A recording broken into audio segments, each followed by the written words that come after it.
मैं कर्ज के दलदल में इस कदर फंस गया हूं कि बाहर निकलने का कोई रास्ता नहीं बचा। इसीलिए मैं और मेरी धर्मपत्नी अपनी जीवन लीला समाप्त कर रहे हैं। दुनिया को अलविदा। सुसाइड नोट में ये लाइनें लिखी हैं सहारनपुर के सौरभ बब्बर ने, जिसने उधार के बोझ में अपनी पत्नी के साथ हरिद्वार गंगा में कूदकर आत्महत्या कर ली। कर्ज के बोझ में आत्महत्या की ये कोई पहली आखिरी घटना नहीं है। मोदी राज में ये खबरें आम होती जा रही हैं। कभी कोई किसान कर्ज के कारण आत्महत्या करता है, कभी कोई युवा आत्महत्या करता है, कभी कोई पति पत्नी कर्ज में डूबकर आत्महत्या कर लेते हैं, तो कभी पूरा का पूरा परिवार ही कर्ज के कारण सुसाइड कर लेता है।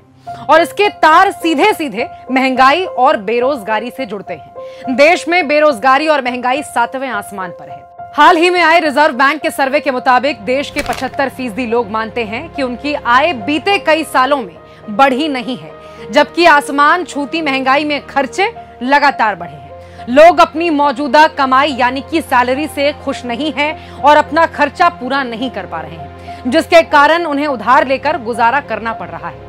ये आंकड़े बताते हैं कि मोदी जी के प्रधानमंत्री रहते हुए भारतीय परिवारों पर बढ़ता कर्ज अब तक के सबसे ऊंचे स्तर पर पहुंचकर देश की जीडीपी का 40% हो चुका है, जबकि परिवारों की वित्तीय बचत यानी कि एनुअल सेविंग सबसे निचले स्तर पर गिरकर जीडीपी की मात्र 5% रह गई है।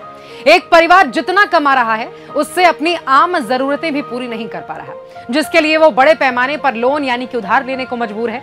फिर उधार और उसका ब्याज चुकाने में उसकी सारी कमाई और सारी जिंदगी चली जाती है।